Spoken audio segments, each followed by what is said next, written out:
नाज़रीन, हाला जे SCARP irrigation tube well worker union division 1 जे मुलाज़मन पारां मुतालबन जी महिनत लाइ एहतिजाजी मुज़ाहिरो करे रैली कढी वई। इन हवाले सां वीडियो लिंक ते मौजूद है नदीम मंगरियो जी। नदीम जी बिल्कुल, अॼु हाला में SCARP irrigation tube well workers union जे तरफ़ां मुतालबन जी महिनत जे लाइ जेको हिते स्कार्प इरीगेशन ऑफिस में एहतिजाजी मुज़ाहिरो कयो आहे।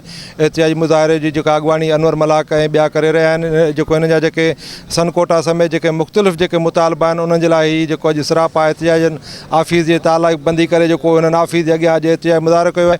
उन हवाले सां उन्हनि जो छा चवणु आहे उन सां ॻाल्हि ॿोल कंदासीं। हींअर असांजो मुतालबात असांजी सनकोटा मंज़ूर कई वञे, उन खां पोइ 2012 खां वेंदे 2020 ताईं टोयल तबाह थी चुका आहिनि। का शइ कान्हे। साईं जन हाणे ताज़ी बजट आई आहे, जंहिं इंजीनियर जे नाले थो चए त मूं उन खे 45 लख रुपया ॾेई आंदो आहे।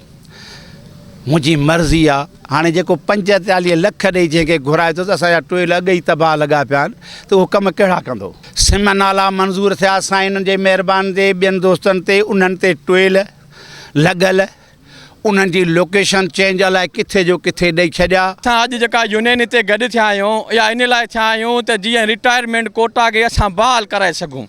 एतिरा माण्हू जेके रिटायर थी विया आहिनि उन्हनि जे औलाद खे अॼु ॾींहं ताईं हक़ु कोन पियो मिले। हिते केरु ऑफिसर कोन आहिनि, सभु चौकीदार ऐं बेलदार पहिरें स्किल जा आहिनि जेके हिन वक़्तु फाका कशीअ ते वेठा आहिनि। नौकरी ॾियणु मुंहिंजो अबो आहे। 8 साल मूं पंध कया आहिनि। महमूद ख़ान जोड़े जे वटि घर वियुसि, कराची सिंध सेक्रेटरी ते वियुसि। न साहिद चन्नड़ आयो, धनु मल आयो।